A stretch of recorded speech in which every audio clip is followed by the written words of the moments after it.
ಕಾಂಗ್ರೆಸ್ನಿಂದ ಎಂಎಲ್ಸಿ ಸ್ಥಾನ ಕೊಡಿಸೋದಾಗಿ ನಂಬಿಸಿ ಮಹಿಳೆಯೊಬ್ಬರಿಗೆ 1.5 ಕೋಟಿ ವಂಚನೆ ಮಾಡಿರುವ ಆರೋಪ ಕೇಳಿಬಂದಿದೆ.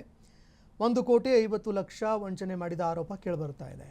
ಮಂಗಳೂರು ಮೂಲದ ಸಮಾಜ ಸೇವಕಿ ನೀಡಿರುವ ದೂರಿನ ಅನ್ವಯ ಯರಿಸ್ವಾಮಿ ಎಂಬಾತನ ವಿರುದ್ಧ ಹಲಸೂರು ಗೇಟ್ ಪೊಲೀಸ್ ಠಾಣೆಯಲ್ಲಿ ಪ್ರಕರಣ ದಾಖಲಾಗಿದೆ.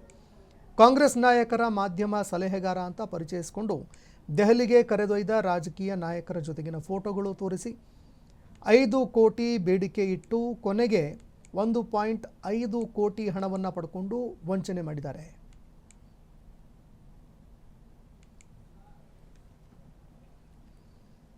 ಇನ್ನು ಇದಕ್ಕೆ ಸಂಬಂಧಪಟ್ಟಂತೆ ಈಗ ಪ್ರಕರಣ ದಾಖಲಾಗಿದ್ದು ಇದಕ್ಕೆ ಸಂಬಂಧಪಟ್ಟಂತೆ ಕ್ರಮ ಕೈಗೊಳ್ಳಬೇಕು. ಜೊತೆಗೆ ಯಾರು ವಂಚನೆ ಮಾಡಿದ್ದಾರೆ ಆತನ ವಿರುದ್ಧ ಕಠಿಣ ಕ್ರಮಕ್ಕೆ ಮುಂದಾಗಬೇಕು ಅಂತ ಈಗ ಒತ್ತಾಯ ಮಾಡ್ತಾ ಇದ್ದಾರೆ. ಇನ್ನು ಇದಕ್ಕೆ ಸಂಬಂಧಪಟ್ಟಂತೆ ಯಾವ ರೀತಿ ಕ್ರಮಕ್ಕೆ ಮುಂದಾಗತ್ತೆ ಪೊಲೀಸ್ ಪಡೆ ಅನ್ನುವಂಥದ್ದನ್ನು ಕೂಡ ನೋಡಬೇಕಾಗತ್ತೆ. ಅದರಲ್ಲೂ ಕೂಡ ತುಂಬ ಪ್ರಭಾವಿಗಳ ಜೊತೆಗೆ ದೊಡ್ಡ ದೊಡ್ಡ ನಾಯಕರ ಜೊತೆಗೆ ತಾನು ಗುರುತಿಸ್ಕೊಂಡಿದ್ದೀನಿ ಅಂತ ಹೇಳಿ ಮೋಸ ಮಾಡಿದ್ದಾರೆ ಅನ್ನುವಂತಹ ಒಂದು ಗಂಭೀರ ಆರೋಪ ಕೇಳಿಬರ್ತಾ ಇದೆ. ತನಿಖೆ ನಂತರ ವಾಸ್ತವಾಂಶ ಏನು ಅನ್ನುವಂಥದ್ದು ಬೆಳಕಿಗೆ ಬರುತ್ತೆ.